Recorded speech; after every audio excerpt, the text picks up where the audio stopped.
again.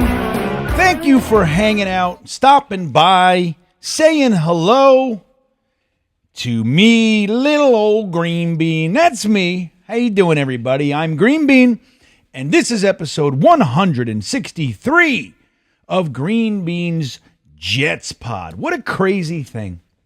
163 episodes. 163 times I've sat down to record this podcast and hang out with you guys for a little while. As I've shared, one of my favorite things to do because of the illusion that we're hanging out right now. It just, I don't know, it blows my mind. Every couple weeks I think about it. Today was one of those days. But let me tell you something else. So before the show, I was putting on this jersey. And I have a bunch of Jets jerseys, but I like wearing this one. And I was putting it on. You know, I have Gastineau, Klecko, I got, what do I got? Revis. I got some other stuff. And all my guys, because, I got Quinnen, but you guys won't let me wear it because he signed it. So I got to get a new one of those. But for many years, I refused to buy a jersey because I'm tired of buying the jersey, a Sanchez or a Zach Wilson.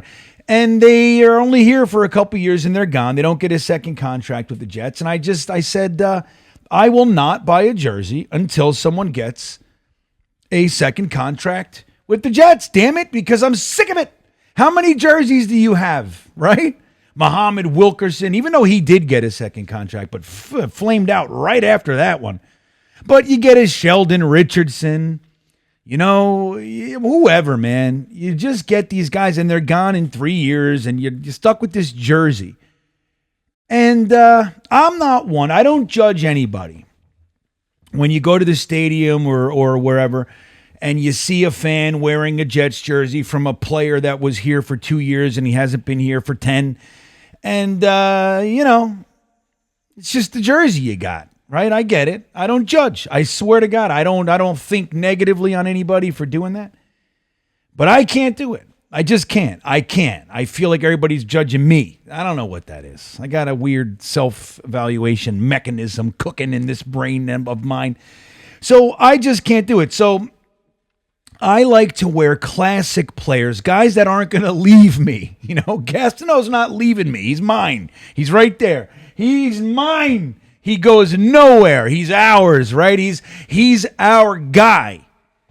So I take comfort in that, But I got to say, I don't know what the future holds for this young man. This young man whose jersey I wear today. But as I was putting it on today, just a few moments ago, I had this feeling.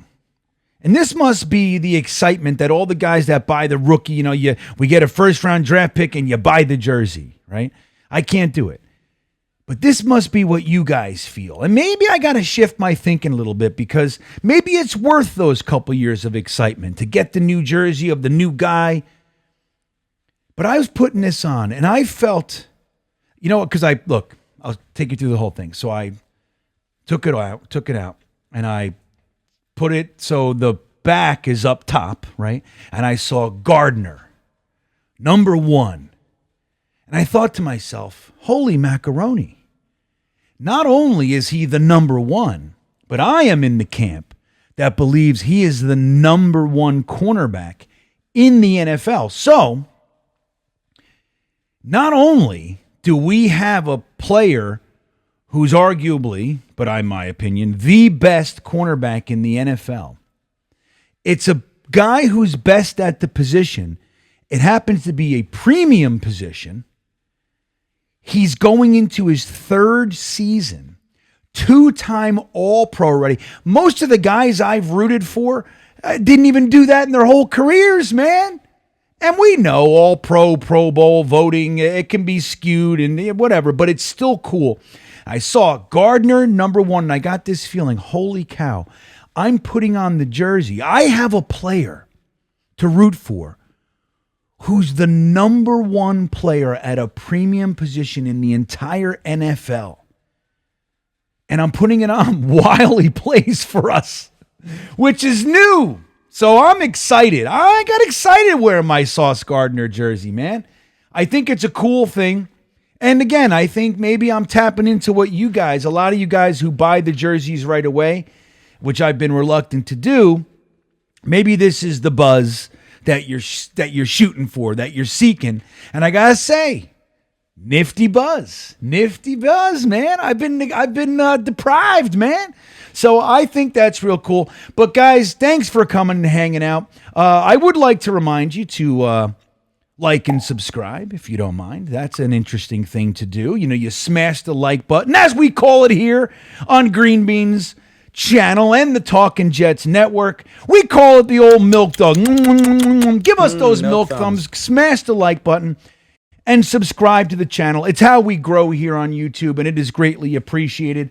I could not emphasize enough how cool I think it is that I get to do this with you guys. So thanks for hanging out, and maybe, just maybe, my good, fine, feathered friends, maybe, just maybe, we get to watch a winning football team this year. I got the jinx bug, but I feel good. I feel good about this team. I think that for all of the criticism, and in some cases rightfully so, for our leadership, right, whether that's Joe Douglas, Robert Saleh, Woody Johnson, and the rest, there's critique. There's, criticism. Let's just keep it where it is. Criticism to go around. But I got to tell you, I feel pretty damn good about the team, the players, the talents, and the makeup of the young men that we've collected on this team. And then you add a player with the potential impact of Aaron Rodgers. I mean, he's already impacted the organization. Last year, obviously, didn't go as we'd hoped, and didn't go as even the most cynical of Jets fans could have conjured. So the impact is there, but we want to see on-the-field impact. But you look at guys like Garrett Wilson, Breece Hall, right? Jeremy Ruckert, young guy, Tyler Conklin, adding the Braylon Allens and the Isaiah Davises of the world, who we'll talk about in a little bit today, in a little while, I should say. And then on defense, it goes on and on and on. You know, Quinnen to JJ to Sauce to DJ Reed to CJ Mosley to Quincy Williams. It's just, it's a fine collection of talent, and we as fans are not used to this. So I'm allowing myself to be excited.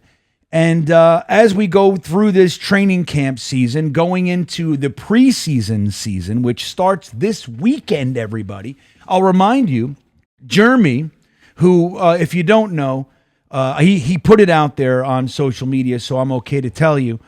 If you don't know, Jeremy lost his father yesterday. So if you have time, some condolences and, just well wishes and things like that for Jeremy and his family and his brothers and obviously his mom. And it's a tough one. So hopefully, I believe he'll be back with me on Saturday night, August 10th. We'll be live for the game. It kicks into full effect our live watch party season, which is the most fun I have. I mean, it'd be more fun if we won some damn games, but boy, oh boy, has that been a game changer for me.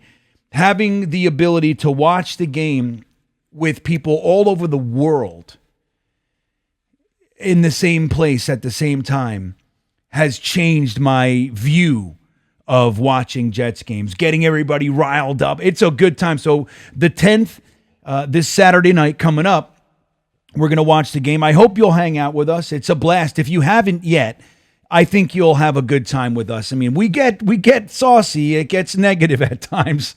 But I do my best to keep our heads out of the turlet. And it doesn't matter. It's a fun time no matter what. And when we do win, boy, oh boy, is that exciting. So what do we have going into this? This was the big week of the green and white scrimmage, or now they're calling it the green and white practice, which I don't like. I like green and white scrimmage, but I've seen practice all over the place, which I don't love.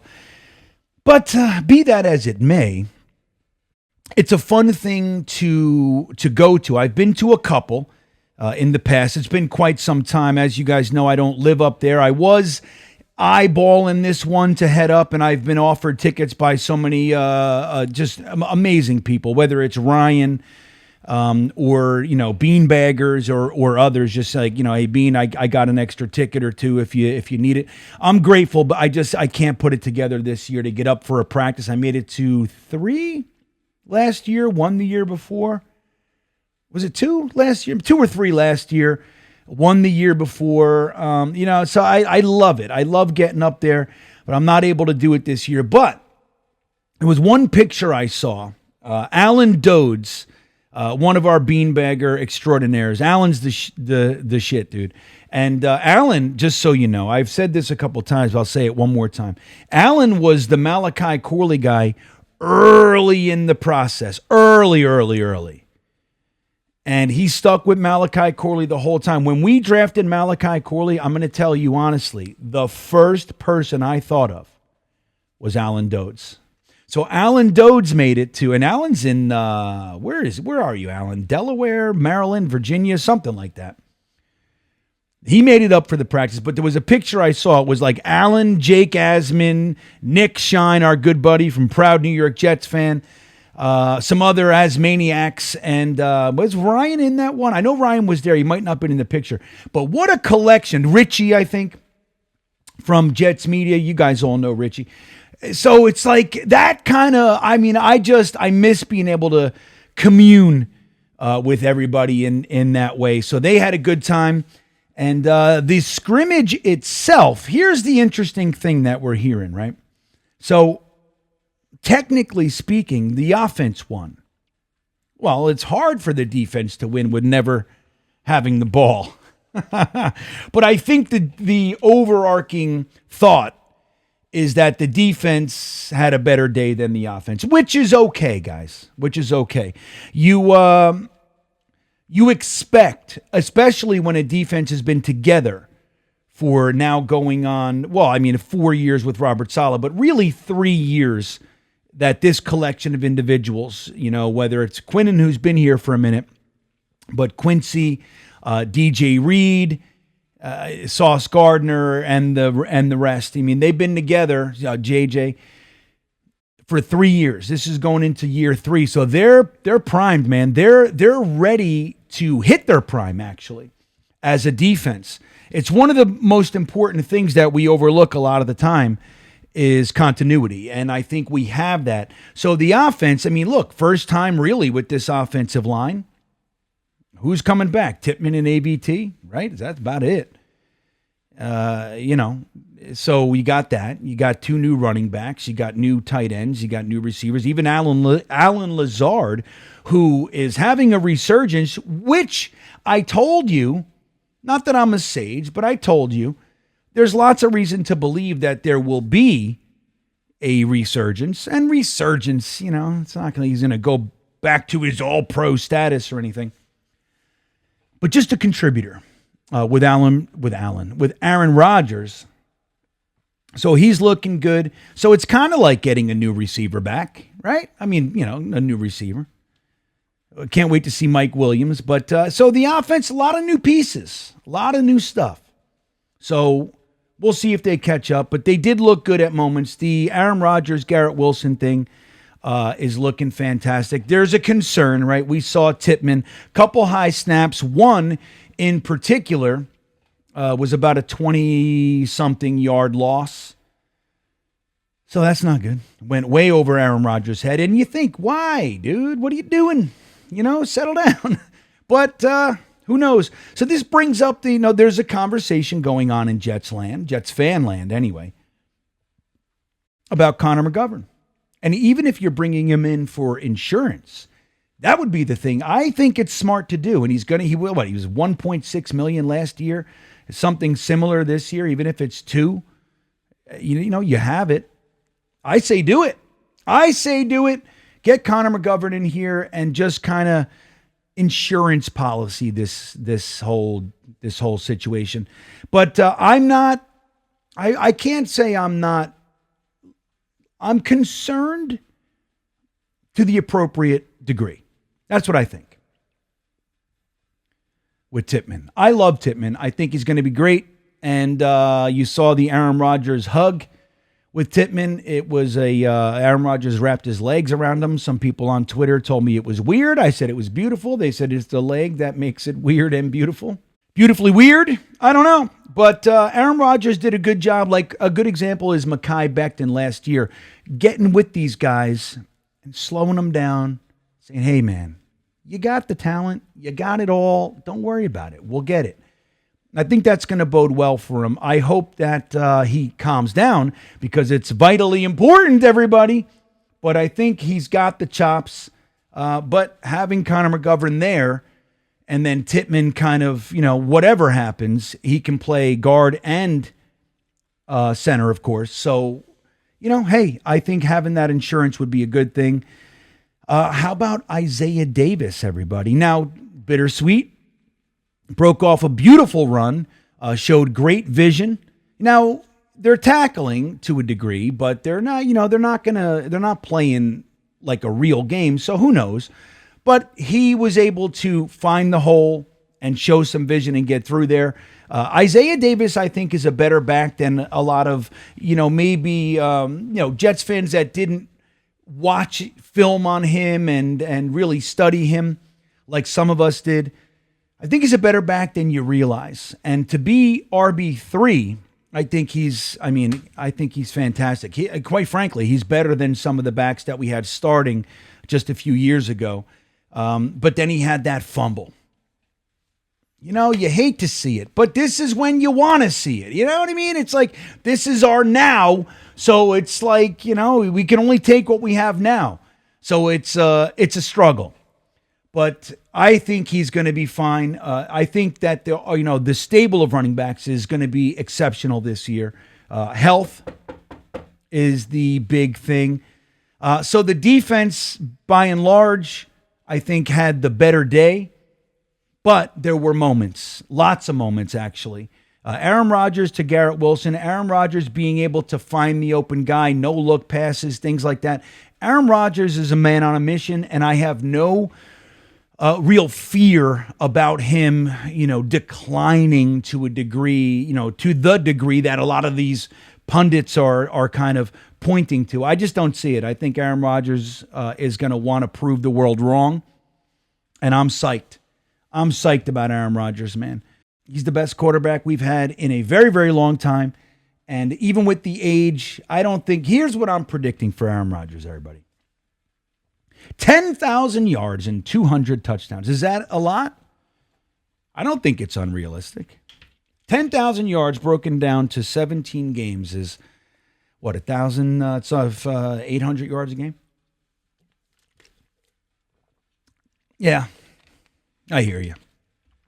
Realistically, let's say like 39 to 4,200 yards passing, 26 touchdowns, maybe more, and under 10 interceptions. I think that's not too much to dream about, and I like it. I like that dream. I think guys like Breece Hall taking a lot of heat off the passing game. I just think look, we're balanced, and I think that it's going to be. We have a lot of potential to see a lot of good things on offense this year, but it might take them a little bit to settle down. Malachi Corley, I really hope Mike Williams is healthy, things like that. So the green and white scrimmage, I think, gave a lot of fans a fun day and a lot to look at, a lot to see. But I think overall it's appropriate for the defense to be looking better than the offense right now. But with all that said, the offense didn't look too bad. They had their miscues, Alan Lazard, dude, I'm telling you, it's going to be funny. It's going to be funny when Alan Lazard comes out of the muck and is a solid contributor. Let's say 35 to 40 catches this year. Lots of good run blocking, that kind of a thing. That's what I want. That's what I want from him. But look, we're going to talk a little bit about Breece Hall. Breece Hall, poised to make a true impact as a leading running back in this league. And for that, let's get into the intelligent gripe.